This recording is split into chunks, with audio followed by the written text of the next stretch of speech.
you a lifelong fan of General Hospital?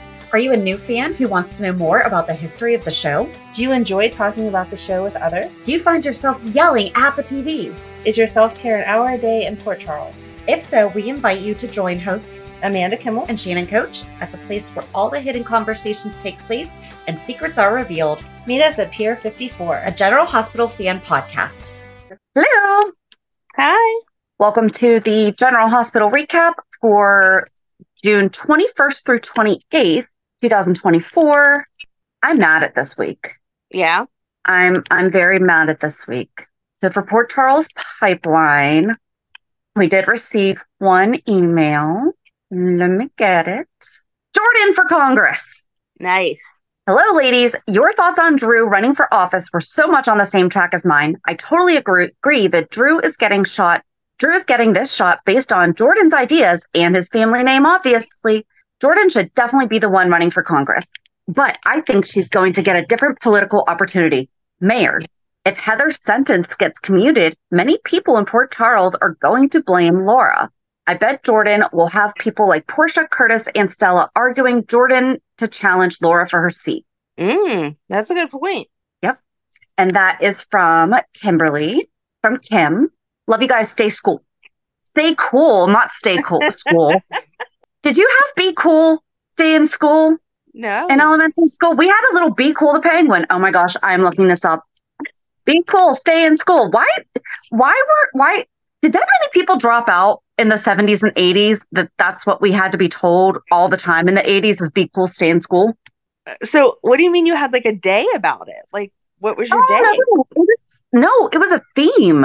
Okay. Cool, I remember like the posters that would say that like around school, but I don't know that it was ever anything more than that. I'm just saying, like, why? I don't feel like they still tell kids that. And it was like it was drained in our heads. Stop, drop, and roll. Be cool. Stay in school. Be cool. 1988. There you go. So, hold it. You didn't have? No. Where did you see this at school? Did I show you this video? Be cool. Stay in school. If you want to be cool, stay in school. That's Be Cool the Penguin. Okay, so I have seen a poster with the Be Cool Penguin, but that like video, did they show you that in school? PSA 1988. I don't remember that exact one, but it's from 1988. Okay, yeah, I don't know. I don't remember seeing that. But I went to the Catholic school. Maybe they just like shamed you into staying in the school. You didn't have to worry. Okay. Yeah, we had that. Man. Yeah, I do remember the posters when I went to the public school. But I do not ever remember seeing. But that was when you were older, though. So maybe they just didn't care. I guess they were so concerned with kindergartners dropping out that we had penguins. I was going to say, so I went to the public school for kindergarten and 5th grade. So I remember seeing it here and there, but not a video like that. No. Yeah. Huh. I mean, it has a song and everything. Nice.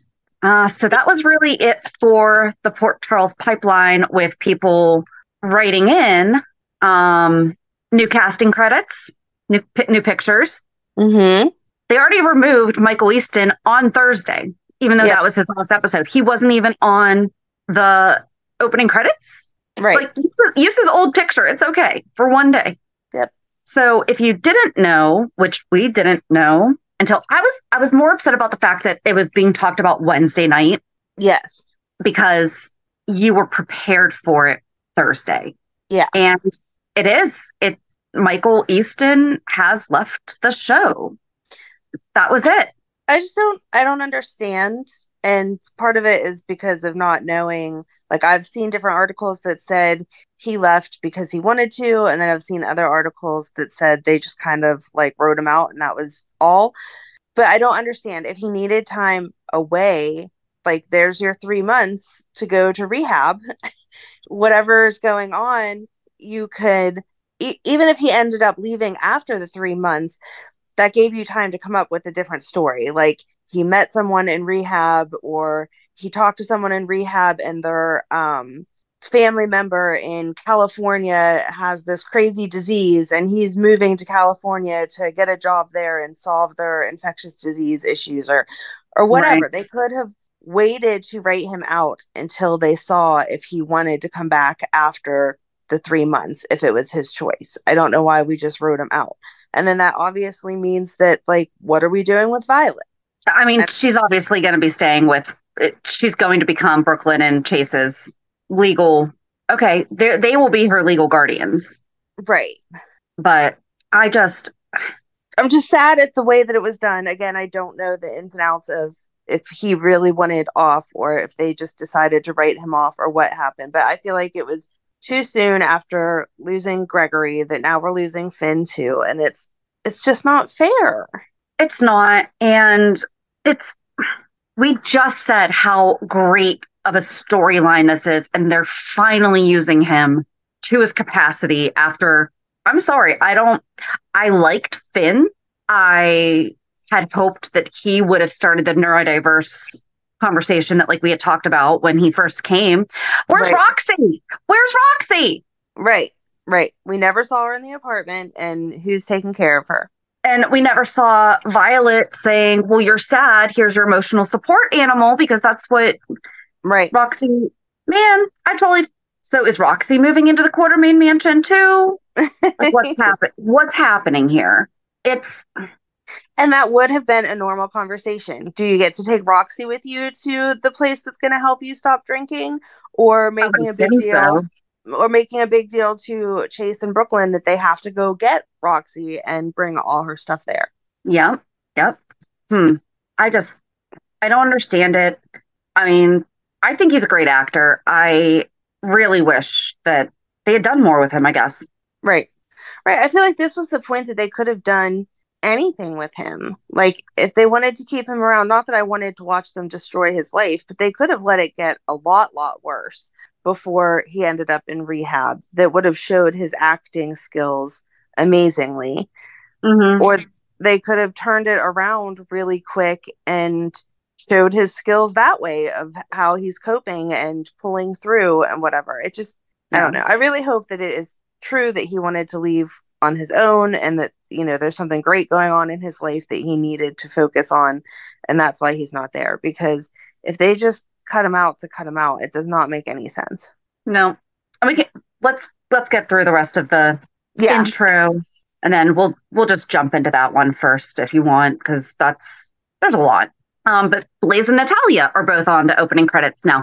I'm not against the fact that Natalia is, but I don't understand why Blaze wasn't before that. Yep. Before. Like, it's kind of not fair. She's been around for a year. Natalia's been around for what, 2-3 months? Mm-hmm. But yeah. And I think that's really it. Because we don't do spoilers, and there was 2 other ones this week. Yeah. That I saw. One was absolutely, completely unavoidable, any which way you cut it. But we're not going to be the ones to say it. So, the other one, though, I am more mad about the fact that I didn't just trust my instinct of, don't even look. Because I thought the article was going to go somewhere else, is basically how that went. So, okay. This week's upcoming Port Charles 411 is going to be part 8 of Lila. Okay, so we have it finally broken down. Part 8's this week. The following week, so this week is unfortunately the end of the actress on the show. The following week, though, is a storyline I don't remember happening. Do you remember? I don't. So, okay, cool. But it pertains to the character, so it's important to still share it. And then the following week, we are going to talk more about when we've seen Lila since, you know, in different ways that she's actually stayed relevant and impacted the show since her passing. Because I feel like there's been a lot of that. We have 3 weeks left, and then Amanda is working on finishing up Bobby. Well, maybe not finishing up the 90s of Bobby. Right. Between Lila and Bobby, we're like done for the year. Yeah, pretty much. Exactly. And I'm so sorry that we said we were having a fan spotlight summer and then this just didn't happen. Nope. But it's been fun. We can have a fan spotlight fall or winter or New Year. Or 2025. Who knows? Right. We will eventually get back to interviews because I do like them. I miss talking to other people. Yes. So let's get to Hulu headlines. On Monday, Tracy issues an ultimatum. Chase and Brook Lynn seek legal advice. Carly plots a bold move. Molly and TJ have a heart-to-heart. Ava gets an earful. On Tuesday, Jason and Elizabeth discuss their son. Carly opens up to Brennan. Anna makes a discovery. Valentin makes a proposal. Excuse me, got the hiccups. And Finn suffers a setback. On Wednesday, Trina delivers bad news. Ava's on the warpath. Mac visits Cody. Alexis makes a revelation, and Gio is alarmed. On Thursday, Chase supports Finn. Jason and Danny bond. Dante voices his concerns to Sam. Dex surprises Jocelyn. Dante is going to lose his ever-loving mind. Yep. The poor man. He's like, can you guys quit dragging me into your illegal activities, please? Right. Like, why would you even tell me this? And then on Friday, Carly and Jason clash. Sonny and Natalia get closer. Ava seeks out Laura. Brooklyn and Chase make a big decision. And Blaze has some tough questions for Kristina. So we just want to keep on with Finn and Violet and how all that happened. Yeah, I guess so. We start with Finn waking up asking where Violet is. Right. And Tracy showing him the pictures of him just sitting in the chair. And he said that he was sorry. I love Tracy in this whole thing. Because he's like, I'm so sorry she had to see that. And she's like, nope, she did not have to see that. Right, exactly. And she just reminded him how scared she was to see that. And she says that she reserved him a space at Sky Meadow Lodge. So there's a new business location for us. Reminds him that this has nothing to do with him. It has to do with Violet. Like, he wants to keep talking about Violet. He has to do this. And it does. It does have to be for her just as much as it is for him. Right. And she told, was that last week that they told Chase and Brook Lynn that they have to go to that they have to go to the Quartermaines? Yes. Yeah, that was last week because they didn't want him showing up because they got the restraining order. And he did kind of say that this week, like, oh, I'll just go to the house. And she was like, please don't. Like, our staff's not going to let you. And do you really want Violet to see that happen? Like, come on. Yeah. And Chase asked Yuri to make sure that the gate was locked and told him that Finn was not allowed on the premises. Right. So Finn had another night of contemplating drinking, sitting there. Violet's not there. What's he going to do? Whatever. And then the next day he decided, after seeing Chase at, he hadn't made the phone call till he saw Chase at the tree. And they had a heart-to-heart. And then he said that he thanked Chase for all the stuff that he did. And then he called the rehab place and said, I would like to check in. And they're like, good, we've been expecting you. Yeah. So I loved that. I mean, I expected Chase to let him see Violet, but I just loved the way that was all done. Of like, they were still sitting there. It wasn't like they left them alone so they could watch and make sure he didn't say anything stupid. And I liked that he was honest with her, because I wondered when he first started saying, like, I'm sick, I thought she's going to jump right to, like, Grandpa was sick and you're going to die. Yeah. And so I was happy that he explained, no, it was an issue with alcohol and he needs to stop. But it was heartbreaking. She could help him quit drinking. Yes. Her performance was amazing. So you missed the big thing of why it was such a big deal that he was allowed to say goodbye, because Chase and Brook Lynn got a restraining order against him. Right. And Diane went over and served him. Yes. And told him, you cannot see her. You cannot go to them. And then he called Scott for help. And Scott's like, oh, yeah. If there's nothing you can do. Like, this is, because he said something about, well, we'll get you some character witnesses from, like, the hospital. And Finn's like, I quit. And he's like, what? Right. Yeah, that was after he had drank, like, before he like all hit him or whatever. Scott was like, do you have character witnesses from there? How about from your AA group? And he's like, I haven't really been going there. Like, it was all just a disaster. And he was going on about suing the hospital and that Scott could represent him in both cases and make all this money. And Scott's like, dude, you're losing it. Like, no, this is not what's going to happen. You need to go get help. And then he ordered 2 bottles of vodka and smashed them both against the wall. And that's when I think, is that when he went for the walk, or that was the next morning, was he went for the walk and then saw Chase? I think it was later that day. day. I'm pretty sure it all happened the same day. He smashed him and then ended up going for the walk. Yeah. Because in the meantime, while Chase was sitting on the bench, we saw Brooklyn and Tracy talking, and Tracy's telling her, you're going to have to look at this as a more permanent situation. I've already talked with Monica and Olivia, and everybody's in agreement that Violet and you and Chase are welcome to be here as long as you need to. And Tracy told Brooklyn that she was proud of her. Yes. And I love that everyone pointed out that maternal was not Tracy. Yes, exactly. I was going to say, I love that even whenever Brooklyn was talking to Chase about us staying, like, we're going to stay here and we're going to have all these different maternal figures, he was like, you didn't say Tracy. And she was like, she didn't say Tracy whenever she was telling us about it. So that was great. That was really, really good. I was really glad that he told her that his problem was with alcohol, but I also really liked that he said that it was a problem with his head and his heart. Yeah, right. I just wanted to make sure that he clarified that it wasn't like, although it is a health problem, it wasn't like he was going away to die kind of health problem. He was going away for help and it was going to be better. And then it was sweet that she asked Brooklyn, like, tell me about this hospital that he's going to. Is he going to have friends there? Is he allowed to do stuff?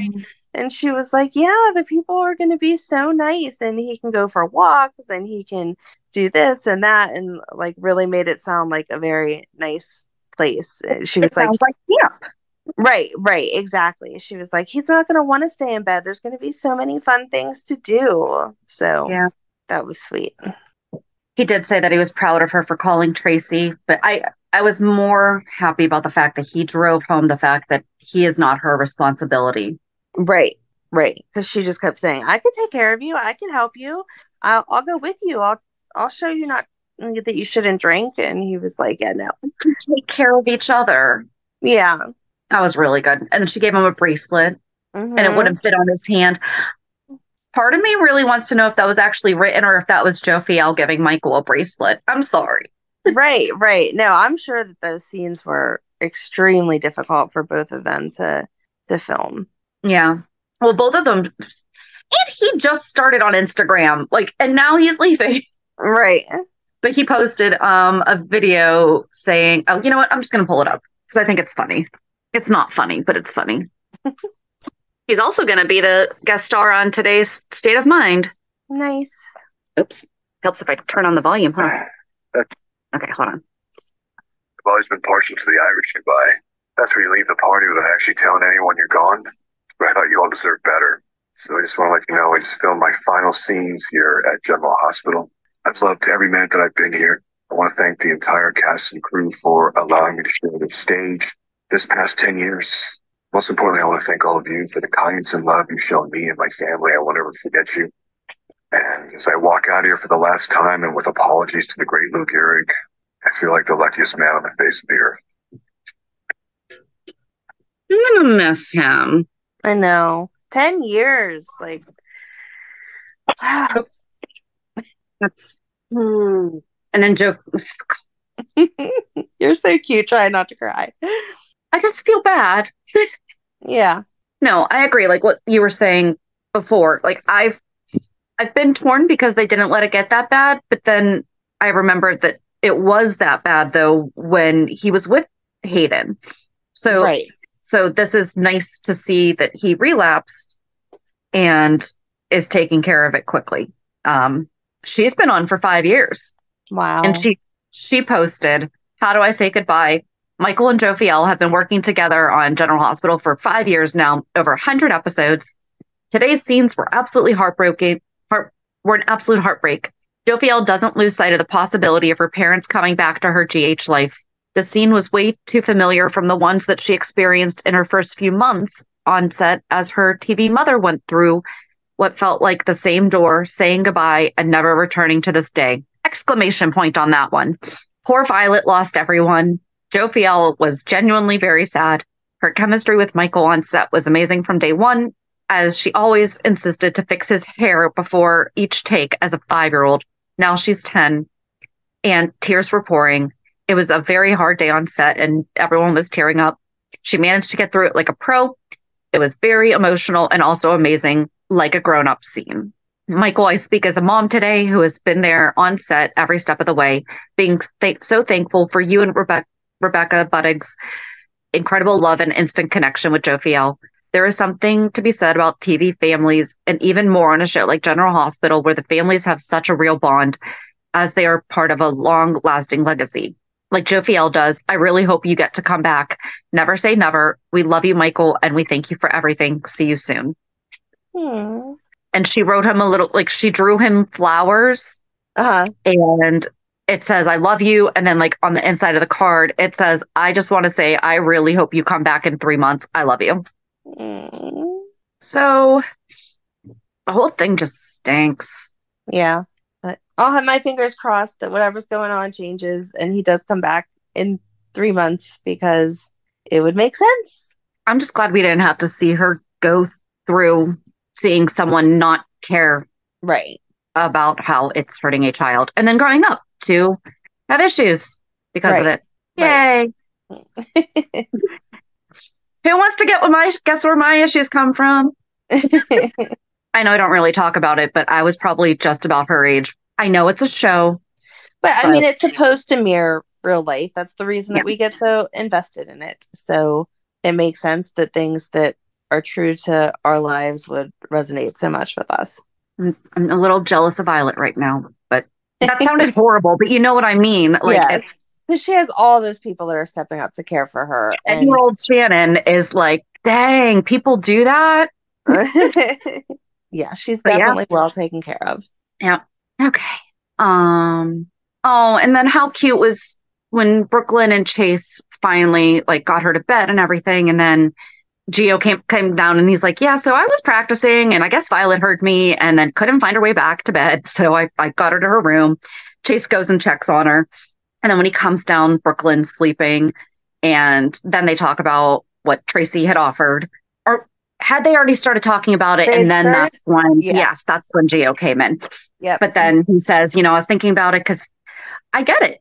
He's thinking after he dropped off Finn, he's thinking, okay, I can do this. I'm going to be there for her, and he's thinking it's all him. And it clicked after he went to check on her after Gio had put her back to bed, and he's only met her like a couple times. Right. That entire house is filled with people that are there for them. And, but he's not used to it. He said, he's like, my mom was always off doing whatever. My brother was so much older than I was that we thought he was my dad for a minute. Like stuff like that. But yeah, they're going to officially move in, at least for the summer, into the mansion. What did he said something about when she made the comment that Tracy had an idea, and he said, what did the Empress say? Did he call her an Empress? Maybe. He did have a name. He did have a name. I don't know that it wasn't the princess. And it wasn't Princess, no.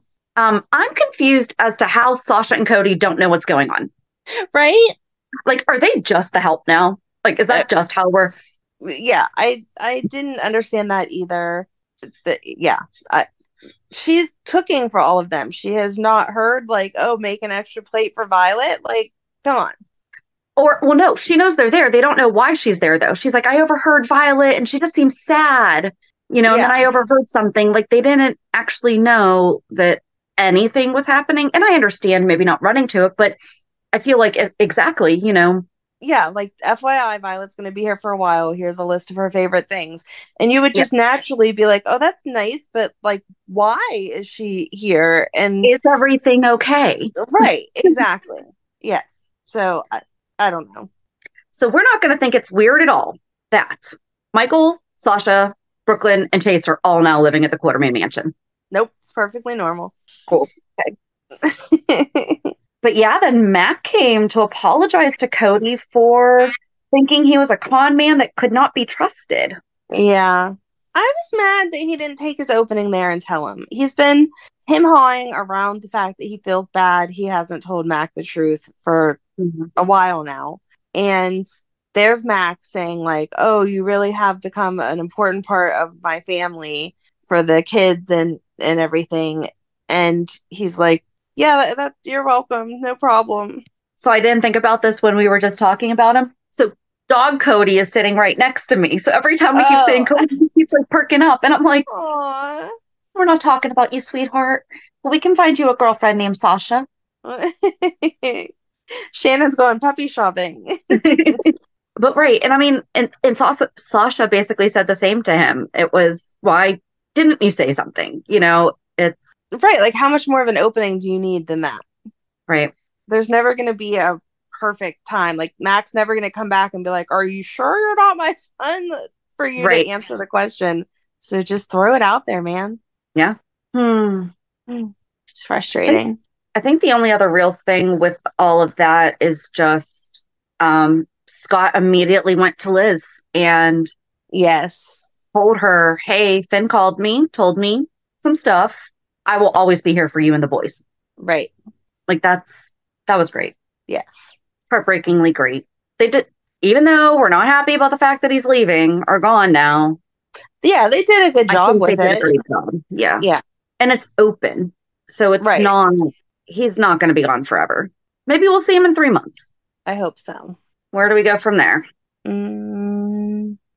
We had mentioned the ridiculousness with Dante and Sam being like, hey, I just want to tell you I did some illegal stuff and I hacked into the FBI database, but like, don't ask me who did that for me, because Dante would have no idea who had computer skills to hack into the FBI.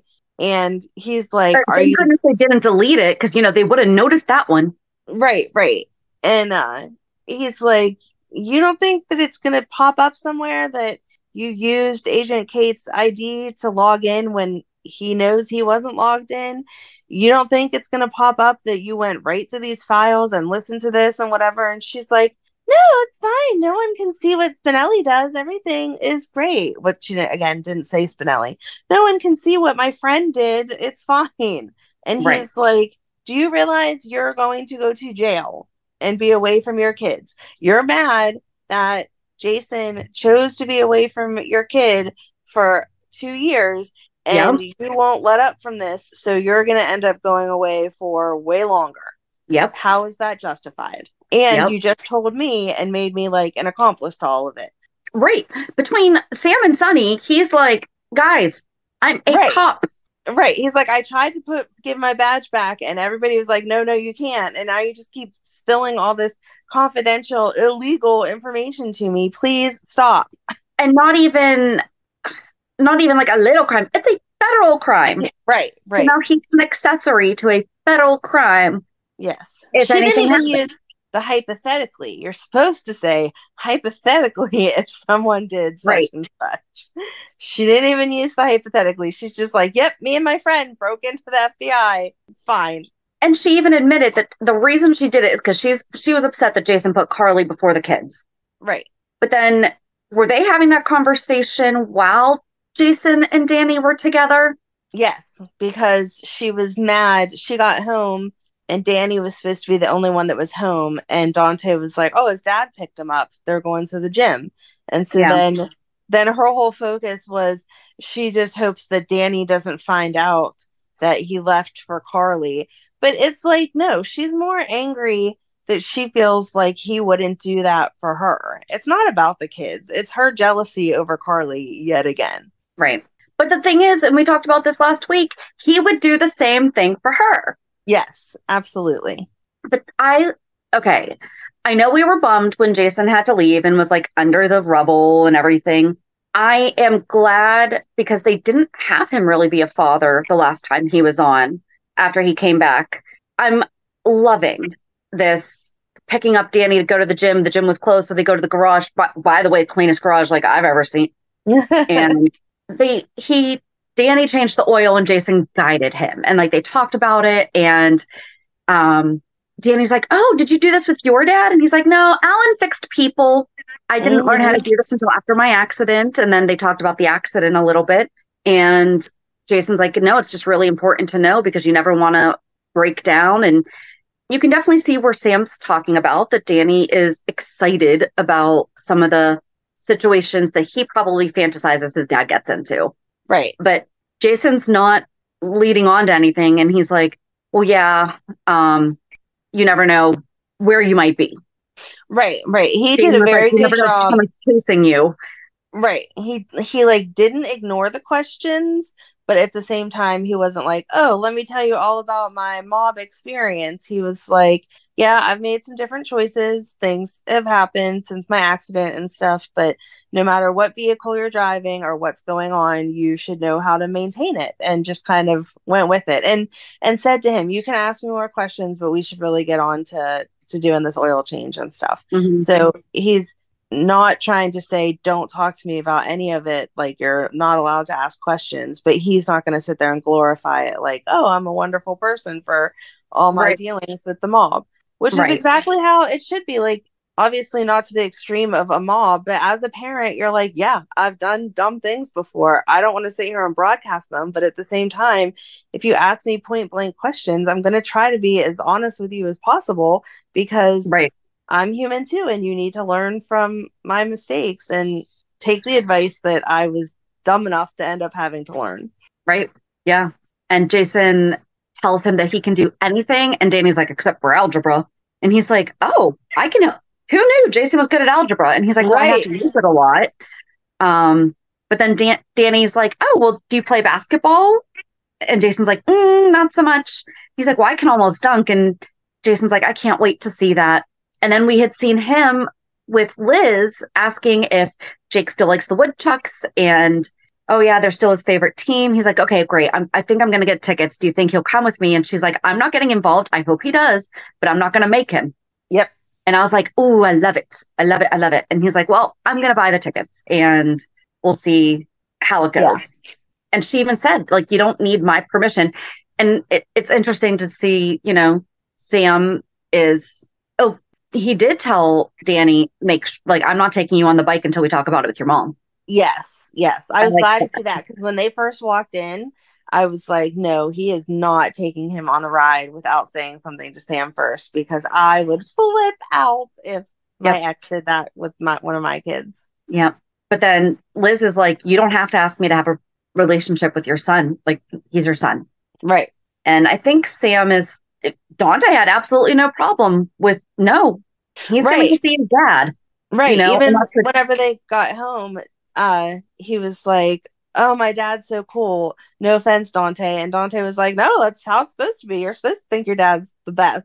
So exactly. But then we saw back to the everything with Jason, Anna, Carly, everything. Jason called Maxie to make sure that Anna picked up. Yes. And Valentin made sure she hung up. Yeah. I don't understand her angle. Though. Sorry. She's going to have to call you back. I'm glad that you still love Valentin, even though he's evil and bad, but okay. I am so conflicted right now with him. You're Anna. You're literally Anna. She's like, I am literally Anna. Trap you, but we're going to the bedroom. Oh, okay. Well, she even said she's done stuff like that before. Yeah, now that she's older, I don't like to see her using that same tactic. Like, yeah, I just feel like they have to be smarter and more mature. I would hope as you get older, you get smarter and more mature. Like, we're presenting it like at any age, we're counting on this. We're counting on us getting smarter. Yes, exactly. It's like no matter what age you are or what sneaky thing you're trying to hide, you can get information if you just seduce somebody. And I'm like, really? I hope that people get a little smarter as they get older. Like, I don't think I would spill the same secrets that I would have when I was younger, just because I was in an intimate relationship with someone, you know? Yeah. Like, when you're younger, you like trust that means everything. As you get older, you're like, I'm still not sure that you're not manipulating me. So, but this is where I'm getting so confused because, oh, dang it. I meant to go back because all the books were very easily visible. But I think that there's clues in some of them. But I was watching, I was doing my computer watching while working thing this week.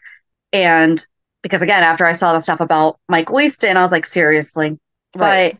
But at first, when she mentioned, we keep thinking this could work, but we both know that it couldn't, especially after what happened with Charlotte. Right. And he said, well, not in Port Charles, it couldn't. And then he's trying to talk to her about getting away. This kind of puts me back to, well, you put Charlotte back in boarding school for her safety. Mm-hmm. Is he trying to get Anna out for her safety as well?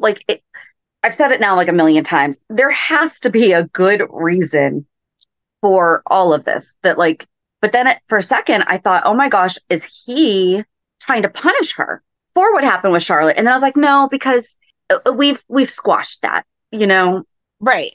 No, I don't think that he's lying about his feelings over what happened with Charlotte, but I don't understand how Anna can just push it aside either. I know at the end of the day, I can't be with you because of how I feel about the fact that I shot your daughter. So us ending up in bed together is probably not the healthiest decision. Mm-hmm. Yeah. It doesn't change the things that can't change. Right. So I just don't understand her angle. I was glad that Jason checked on her. Maxie's like, wait, why am I calling? And he's like, just do it. And she's like, okay. Yeah. So then she knows that Anna's okay. And then Anna and Jason meet up later. And she's like, you need to be more discreet. He's going to notice that you're just hanging out outside of his house. And he was like, well, I needed to see what was going on and what you were doing. Yeah. So. But then in the meantime, Carly's asking Diane for help. And Diane's like, well, what'd you do? She's like, well, so somebody kind of has it on recording that I said I was the head of the Corinthos mob, and I guess that's a RICO violation. Right. But I felt so bad for her because Diane's like, did you trade stuff? No. Did you import stuff? No. Did you kill anyone? No. Did you launder money? No. And so I'm like, yes, see, tell her that you can get her off. It's all fine. And she's like, yeah, but being that you just had this run in with the illegal trading and this, I still think that it's really only a 30% chance that I could get you off. Well, not just that, her long history with Jason and the Corinthos organization and other. Right. Yeah. Because I did like that, because she even pointed out, well, we're in the world of deep fakes now, so they would have to produce the original. And Carly wouldn't tell her who gave her the recording. Yeah, that was dumb. I'd have thrown Sam under the bus real quick. Right. Well, I think that's going to kind of be what winds up happening. Then Jason came. Sam deserves it. But then Jason shows up and they fight. And he's like, she tells him, I know why you stayed away for 2 years. I'm not letting you do this. And then they just keep reminding her, Donna is still too young. She really, really, really needs you. You can't go to prison for 20 years. And so she finally backs down. And then 2 seconds later, she's like, never mind. I'm going to go do it. Right. And even Jason's like, we don't know what's going on with Sonny right now, but Sonny is not in the place to step up and be a good parent to Donna. Mm-hmm. So really, if you end up in jail, who is taking care of her? Right. And it really would make, Jason's like, it really would make the fact that I stayed away for all that time for nothing. So just and Carly had gone to see Brennan. That made no sense to me. None. It's, okay, Spinelli went to see Carly and was like, you need to leave this alone, right? Spinelli told her, you need to leave this alone. Right. He won't let her, he didn't want her to tell Agent Cates she knew so that he would stop controlling Jason. Mm-hmm. And so she goes to see Brennan and she said something about, I need to know if I can trust you. And he's like, you can't. And then she proceeds to trust him. Right. She's like, oh, because you said that, I feel like I can trust you. So then he says, there's no way they're going to let Jason go. There's no way that even if they get you, mm-hmm. that's not going to be it for Jason. And so Carly tells him, do you really think that they're actually going to let you go? Yeah, and he's like, no, but I'll keep doing this as long as I have to do it. Yeah. Because then before she went to see Brennan, Carly and John had been celebrating taking down the bad guys. And they talk about, he's like, oh, feel like you're my only friend here. And then he winds up leaving and they like wish each other luck, or she wishes him luck on closing up whatever it is that he needs to leave Port Charles. Mm-hmm. And then she mumbles on her under her breath. She's like, nope, no, I don't. Yep. I'm confused by all of that. Like, where are we going with all of this? I don't know. There has to be like a piece of information that we're missing somewhere, because I don't see how Carly's going to get out of this. I don't see how Jason's going to get out of this. Like, either Valentin has some more information somewhere that we don't know about, or Brennan has something somewhere, because as it stands right now, they're all going down. Mm-hmm. I don't know. But yeah, I was very frustrated that she went to see Brennan. Like, what are you doing? I think there's only a couple things we have left, and it has really to do with, so Kristina, Sonny, Allie, and Natalia have dinner together. Mm-hmm. And Ava came by, and Kristina was like, no, you're not invited because of what Ava did to assist in Alexis losing her law license, which then Sonny finds out that that's the reason why Alexis did. So he kicks Ava out. Yep. And she brings up, I've had your back all this time when Carly didn't, when Jason didn't, and like the rest of his family. And he finally asks her, are you up to something? Like, why do you keep reminding me of how much you're here for me? Like, why? Right. And then he said something about, remember, you killed Connie. Maybe I'll just, go ahead, sign off on something about that too. Mm-hmm. And then the next day, Trina comes over to get Ava's stuff. And that was ridiculous too. Would you send Trina over for that stuff? Like, you don't have 1,000 other couriers that you could ask to pick up a freaking notebook. You put Trina in the middle, where then Sonny says to her, oh, please let Ava know she'll be hearing from my attorneys. I'm going to keep Avery from her, blah, blah, blah. Like, that was in no way Trina's spot to hear that and to have to relay that message. And I don't feel like that was normal of either one of them to put a 21-year-old in that position. No, I agree. And Ava goes to Scott for help. Scott's getting a lot of business this week. He is. And he tells her, yeah, no, here's the deal. If Sonny even tries to do a little bit of character attack,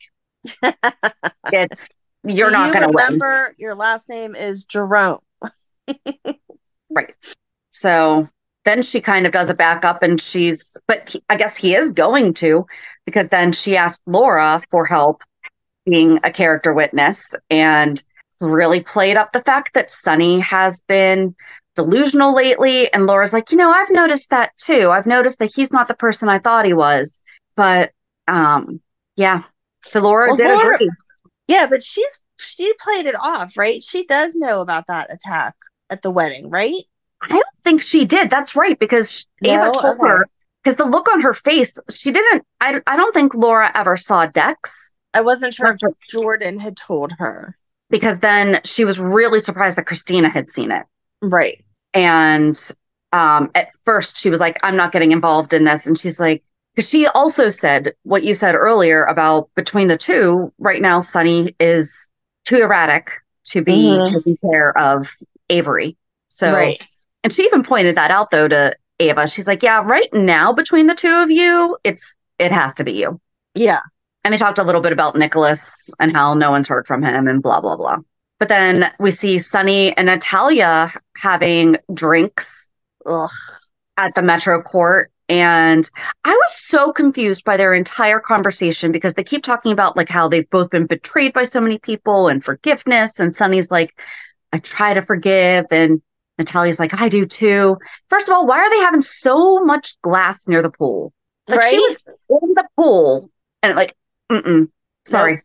You gotta have plastic. Exactly. But then they keep talking about like so much darkness and the ghosts of their past, but it was like all so insanely vague. It sounded like they were having two separate conversations. Mm-hmm. I was like, what are we talking about right now? But he did tell her not to cross paths with Ava. I just don't understand how or why they're trying to put them together, because she is so critical of everyone. There's no way she can be with Sonny with all the stuff that he does. And I'm assuming there's some family background there that Sonny is going to know, since he was part of L&B, and that will also just make everything complicated if he tried to be with her once that comes to light. Yeah. I don't know. And I just think it's weird. I'm sorry, but if you were single and one of your children brought home their significant other and then you met the father of them and he was single too, would you be like, hey, you know what sounds like a great idea is if you and I start dating since our kids are dating? Right. That's just weird. That is weird. I guess the only thing to get there we need to talk about TJ and Molly. Yeah, they were like working things out, but hadn't called Kristina and told her that yet. And Christina's like, oh, I haven't heard from them in 5 minutes. So now I'm going to jump to the fact that I may have to keep this baby. And Blaze is like, yeah, we talked about kids someday, sometime, but no, I don't want to help you steal your sister's baby. Well, that's not. So Molly goes home and TJ's like, so are you avoiding me? And she's like, no, there was just a really big car accident at or traffic at 11 o'clock at night. Yeah. But he actually apologized and he suddenly remembers that he was also part of the conversation that okayed Kristina being their surrogate. And so they talked through it and everything. And okay, they were being jokingly delusional about their expectations of parenting, right? With that kid's never going to want to play on a tablet. You know, it's only going to be, they were being sarcastic because I know some people aren't. I think they were saying it like that would be ideal, but realistically, we know how kids are. Like they're going to have chicken nuggets. Yeah, would like to be those parents that say no tablet, no chicken nuggets, no this, no that, but only grass-fed organic everything. Yeah, we're gonna end up caving because that's what most people do. So okay, but yeah, because then Kristina went to Alexis for help to keep the baby. But we were right, though. She's only looking to get the baby for Molly. Right. But that is her intention. But then what really confused Blaze is when they were looking at the resumes for the director of the center and Kristina used the word maternity leave. Right. And I don't blame her for saying that because she's not the mother, the mom. Right, but her body is going to go through that experience and your body needs time to heal and your hormones need time to get back into somewhat normal of a cycle. And that's a lot to deal with if you're trying to run a brand new center for troubled youth. Right.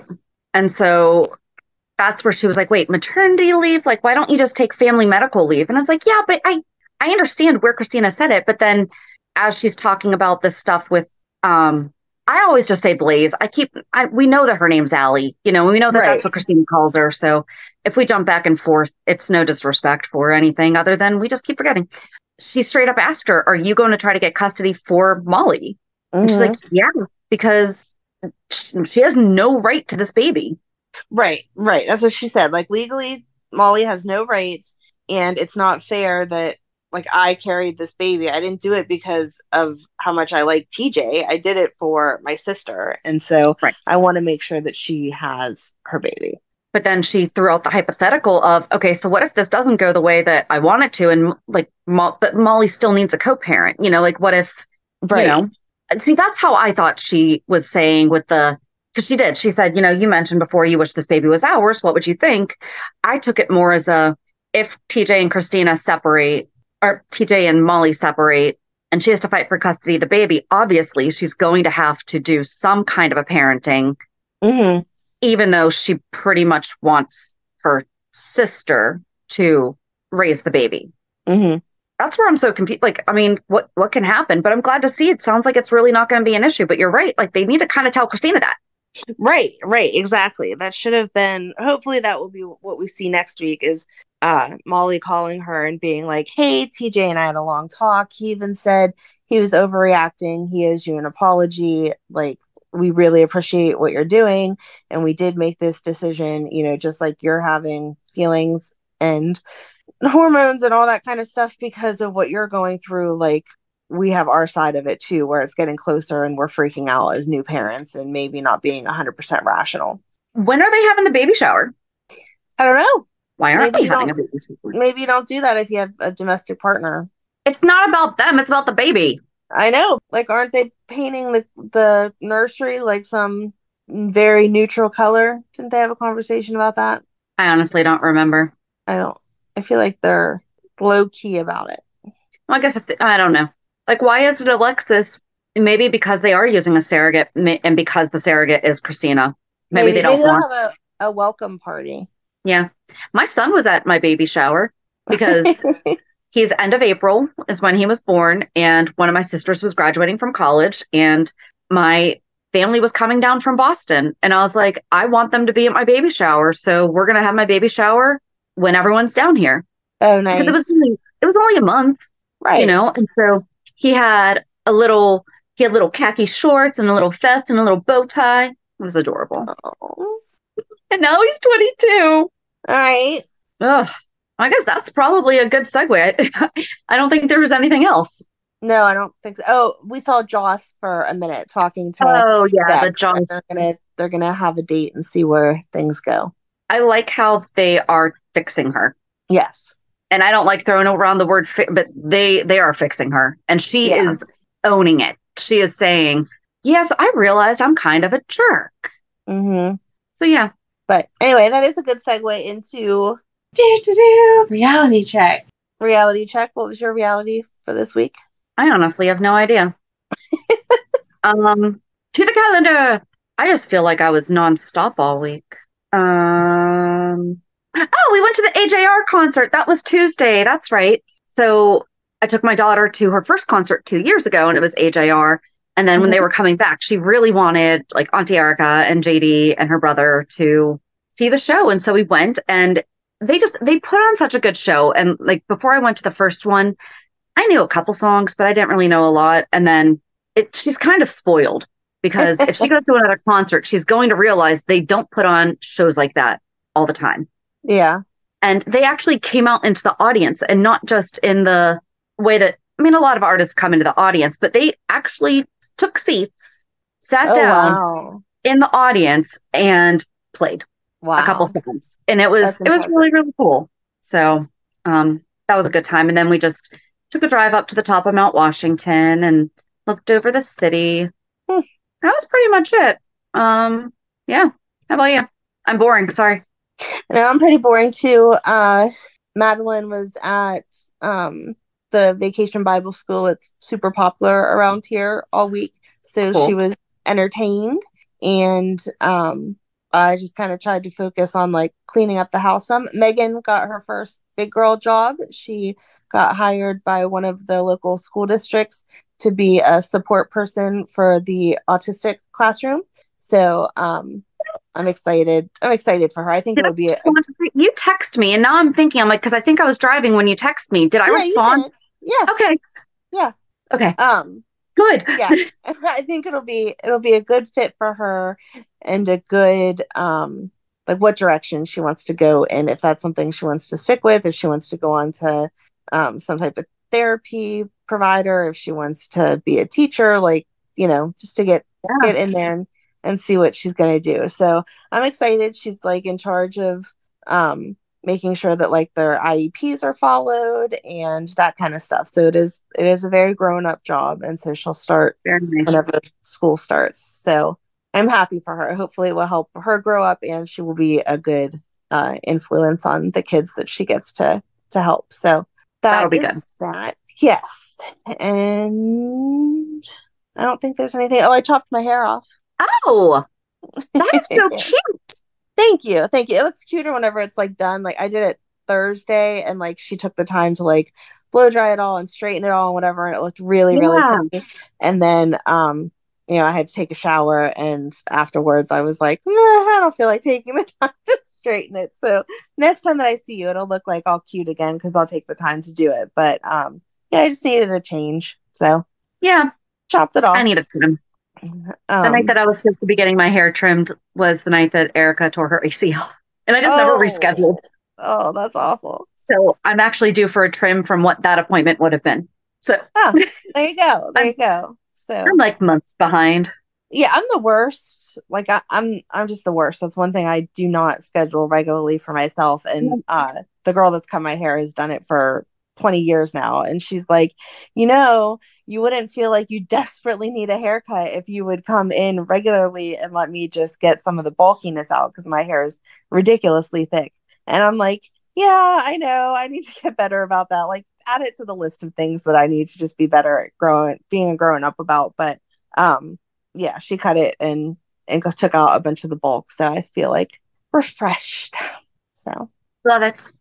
but yeah, that's pretty much it. Boring week. Sometimes boring is good. True. So join us on Thursday as we talk a little bit more about Lila. Have a good week. And we'll meet at the pier. Bye. Bye. If you enjoyed today's show, we invite you to go to pier54podcast.com to subscribe on your favorite platform. Don't forget to leave us a review. And you can also follow us on many social media channels. Just search for Pier 54 Podcast. Also, we are not perfect, so if there is something that we missed or messed up, just let us know by emailing us at pier54podcast@gmail.com.